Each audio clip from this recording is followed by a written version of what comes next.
everybody, it's Heather, the Butterfly Effect, plant-based extreme weight loss, with another episode of how to take off 100 pounds or more. And the title of today's episode is Get Bulletproof. And I'm going to talk about what I mean by that. So you guys know I've been overweight all my life, and I've been on a lot of diets. And sometimes I was very successful and took off a lot of weight. But what I couldn't figure out is why sometimes I would be very motivated and gung-ho and have every good intention and know what to do and be very dedicated. And I'd still have times when I would find it a huge struggle to stay on my plan. Either I would be completely afflicted with cravings, all the time mourning what I couldn't have anymore, pining for it, feeling sorry for myself, or other times I would just be so easy to just say, tomorrow, or, I'll start again. I've already messed up, so I should just have whatever I want for the rest of the day. All that kinds of all or nothing thinking that was plaguing me. And I couldn't really figure out why when I would start the morning with good intentions, I would be off my plan by dinner time. So if that's familiar to any of you, if you have a lot of cravings, if you spend a lot of time thinking about food or preparing food or looking at recipes, and you're trading one obsession for another, some of these tips might help. I'll compare that to the state that I'm in now. So since January 1st of this year, I've taken off over 100 pounds. Altogether, I've taken off 180 pounds from my highest weight of 436 pounds. But what I found is this time around, by making a couple of little tweaks to my raw food and plant-based eating plan, I was able to be in this state where I wasn't plagued with cravings. I had enormous resources of willpower, more than I have ever had before, to the point that people could wave some of my favorite foods in front of me, like pizza or chocolate chip cookies, and it wouldn't even bother me. I wouldn't even want them. And because I consider this something of a minor miracle, I really want to share this with you. And this is what I've identified as being some things that help me to be in that state that I call bulletproof. Bulletproof to me is when someone could offer you your favorite food and you just, what had been your favorite food that you choose not to eat, and you wouldn't accept it. If you think about it, a soldier doesn't go into battle without putting on armor, preparing themselves for what may come, making a plan, a battle plan, and anticipating what's going to come. And so when we're fighting the compulsion for overeating or eating the wrong kinds of foods, or specifically, some food addictions, just trying to make positive changes in general, we need to prepare ourselves just like that person would, just like that soldier would.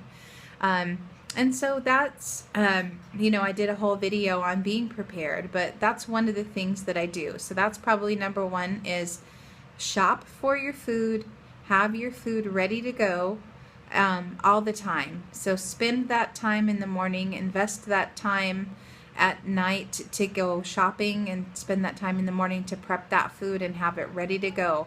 Because if you are hungry, you are never going to be able to be successful. You have to have the food there right when you get hungry. So that's the first step, is just be prepared, invest in yourself. And so that's every single day. I get up, I chop the veggies, I do what I need to do to take care of myself. I wouldn't think of going out without my green smoothie or without my cut up veggies. And so that is actually my next tip, is eat greens and veggies. And the reason I specifically say greens and veggies are because the chlorophyll helps you to not crave, especially sugar, but any kind of junk food. The other thing is that you would be filling up on the most calorically lightest caloric density food. In other words, you can eat a lot of vegetables and a lot of greens for like 100 calories. An example is, here's some cut up veggies that I have right here.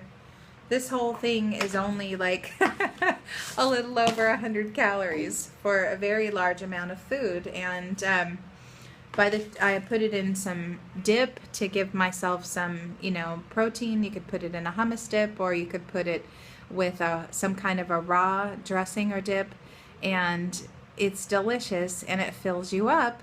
But it also has all of those nutrients because it's so nutrient dense. You are not going to crave things. I think that a lot of mindless eating is just your body saying, none of that junk that you gave me satisfied me or gave me what I was looking for. So please give me more food, give me more food and more food. And it's looking for love in all the wrong places, looking for nutrient in all the sad food.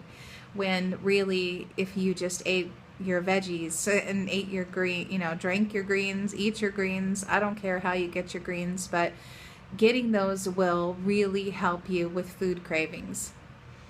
The other thing, people don't like this, but it's really true, go cold turkey off of sugar. And I mean all kinds of sugar. I'm not just talking about table sugar. I'm talking about agave and honey and coconut nectar and all the different things that are basically sweet. Really, the only sweet things you should have is fruit. And so the reason for this is because you want to get to a state of being bulletproof, you have to have your blood sugar be stabilized. And to get that to happen, it can't be getting slammed up, making you hyper and then tired, and then insulin kicks in and circulates and makes you hungry. And it starts the cycle all over again. The other thing is, because it is a hyperpalatable food, in other words, it excites the pleasure center in your brain, it takes more and more and more to get that good feeling. It's just like the first bite of ice cream, yum. The last bite of ice cream, you almost don't taste it anymore. It's not giving you the same kind of reaction in your brain where you're just so happy. And that's because it takes more and more and more of the sugar to get you that reaction that you had the first time. And so you keep on eating more, and it really messes with your blood sugar. So try to wean yourself off of sugar if you haven't already done so. I am telling you, the first 3 days will not be fun, but after that you will be so happy if you do that step, because it will save you from being just tortured by wanting sweet food and just wanting junk food in general. The next thing is to drop your fat down to 10% of your calories. Part of this is just smart, because every gram of fat has more than double the amount of calories of every gram of carb. So if this is a huge amount of food for like 100 and something calories. If I got 120 calories of olive oil, that would only be a tablespoon. Do you think a tablespoon is going to fill you up, or do you think that all these veggies are going to fill you up? But it's the same kind of thing as the sugar. As long as you're eating a high-fat diet, you are going to crave things that are high-fat, because your palate is going to be adjusted to high-fat food. And what's high-fat is meat and dairy and all the stuff that we're trying to get away from. Greasy foods, oil, they're all high-fat. And so by keeping your fat calories to just like 10% of the total calories that you take in, again, you're going to lose the cravings for the junk food. You're not going to be tortured by it. It's going to be just that you don't want what you choose not to have, which is a really great feeling, I can tell you, after years of just really suffering with cravings and with struggling. The next step that I would say is something that I've already made a video on, is that clear the environment. Don't leave anything around that you shouldn't eat. You'll want to, there's a saying like, if you don't want to slip, stay off the ice. So get rid of anything out of your environment that you can't eat. I have a saying in my house, if it's not in my place, it's not in my face. And if I can't eat it, it can't be in my house.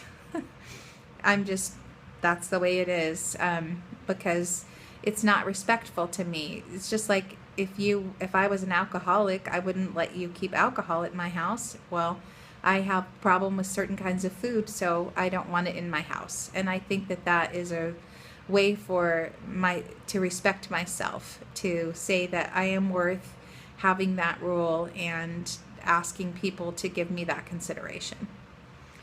And then finally, this is the last step, arm your mind. Every single day, you need to reinforce your motivation. Whether you watch a YouTube video or you watch a really good film like Unsupersize Me, I made a list, Forks Over Knives, Plant Pure Nation, May I Be Frank, Raw for 30 Days, Super Juice Me. There's so many good videos and films and documentaries that you can see, Cowspiracy, Earthlings.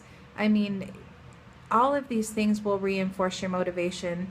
I know that when I watch Dr. Greger from nutritionfacts.org, and he brings up all the science and everything, he has pretty much ruined junk food for me. I can't really eat something that has a lot of sugar now, just thinking of what it's doing to the insides of my arteries and to my circulatory system because of a video that I watched. So you want to reinforce yourself every day, and that is part of kind of prepping for the day. So I hope these tips have helped you. I can just tell you that I wish for everybody this feeling that I have now, where it's not a struggle. I've heard that the secret to happiness is not wanting what you can't have, and I'm getting closer to that. I have times when I want things just like anyone, but it makes it a lot easier on a daily basis if you just prepare and arm yourself for the day, and then you will end up in that awesome state that I call bulletproof. Hope you get there, and if you do, please tell me in the comments. Tell me what changes you're going to make and how you get ready for your day, or what motivates you. I would love to hear that. Hope you have a great day, and we'll talk to you soon. Bye-bye.